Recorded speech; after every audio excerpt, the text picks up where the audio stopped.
Olá, bem-vindos à nossa conversa de hoje. Vamos explorar um tema bem instigante: o poder de ser intencional. A gente vai se basear em alguns trechos do livro O Poder de Ser Intencional. Você atrai o que manifesta, da Rose Gomes. A promessa do material é forte, né? Fala que viver com intenção pode, tipo, desbloquear um propósito maior e até transformar nossa realidade. Então, o que a gente quer fazer aqui é entender melhor o que a autora quer dizer com ser intencional. É mais que só ter metas, certo? Como é que isso se liga a um propósito maior que ela conecta muito ao divino e, bom, como trazer isso para o nosso dia a dia? Vamos dar uma olhada mais a fundo? Exato. Acho que o ponto nevrálgico que ela bate bastante é que essa intencionalidade não é só uma lista de afazeres, né? É um alinhamento ativo, constante das ações, dos pensamentos, até dos relacionamentos. Tudo conectado a um propósito de vida fundamental.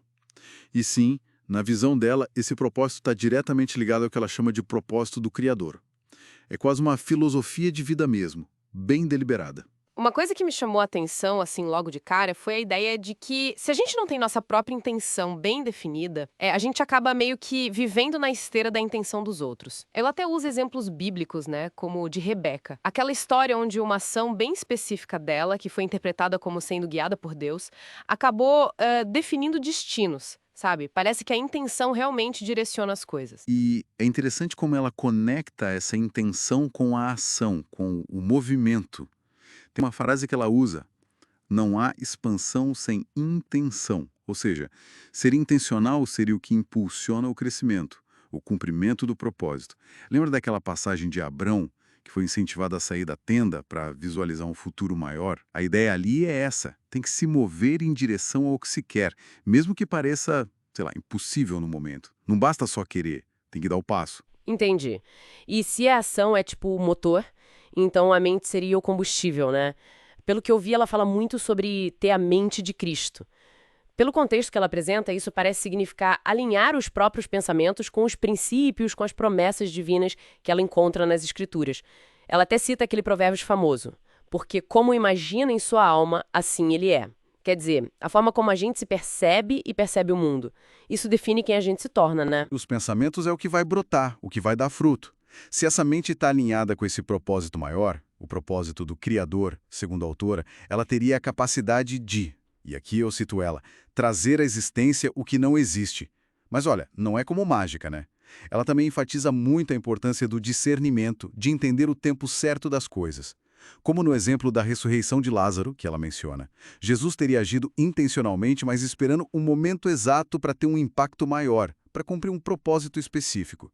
É uma ação intencional, planejada, não só impulsiva. Isso do tempo certo e da espera me lembrou outro ponto importante que ela levanta: a escolha. Ela usa a parábola do banquete de núpcias, lá em Mateus 22, para falar sobre isso. A ideia central seria que muitos são chamados, né, convidados para esse propósito, mas poucos acabam sendo escolhidos. E por quê? Porque, na interpretação dela, poucos realmente escolhem aceitar o convite para valer. Escolhem se preparar, vestir as vestes adequadas, que ela associa à identidade e aos princípios alinhados, e principalmente agirem em vez de ficar dando desculpa. É isso aí. E essa escolha de agir com intenção, ela se estende para os relacionamentos também. O livro dá um peso enorme para isso. Chega a dizer que algo como 85% dos nossos resultados viriam das nossas conexões, das pessoas com quem a gente se relaciona. Então a sugestão é bem direta: se conectar com gente que tem um propósito parecido com o seu. E talvez tão importante quanto, se afastar daquelas influências que ela descreve como negativas ou sugadoras, sabe? Aquelas que drenam a energia, o foco. É uma gestão intencional do círculo social mesmo. E falando em como fazer isso na prática, o livro não fica só na filosofia, né? Traz umas ferramentas bem concretas. Tipo, anotar as ideias assim que elas surgem, planejar o dia, a semana, o longo prazo, usar até métodos como o 5W2H para ter mais clareza nos planos. Uhum. Ela fala em profetizar, segundo a palavra, que parece ser declarar o futuro que se deseja com base na fé, visualizar esse futuro acontecendo. E, claro, buscar conhecimento sempre. É um conjunto de ações bem deliberadas para viver essa intencionalidade no dia a dia. Exato. Se a gente for amarrar tudo isso, acho que a mensagem principal que fica é que ser intencional, na visão da autora, não é um ato isolado. Não é uma coisa que você faz uma vez. É um estado de ser, uma forma de viver contínua. É estar ativo, consciente, sempre buscando alinhar cada passo, cada decisão com esse propósito maior, que para ela tem uma origem divina.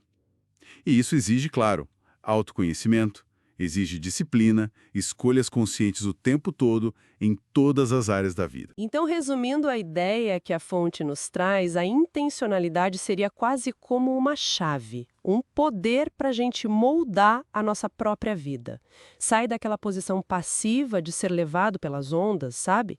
E passar a ser um co-criador ativo da própria história, numa parceria com o divino, como ela coloca. Uma vida com propósito, nesse olhar, não seria um fardo, mas sim um privilégio a ser vivido, a ser desfrutado. Perfeito. E talvez para quem está nos ouvindo e sentiu alguma conexão com essas ideias, fica uma pequena provocação para pensar. Qual poderia ser a primeira ação, por menor que seja, que daria para tomar intencionalmente ainda hoje para se alinhar um pouquinho mais com aquele propósito que se busca na vida? Algo pequeno, mas feito de caso pensado, sabe? Para começar a exercitar essa intencionalidade.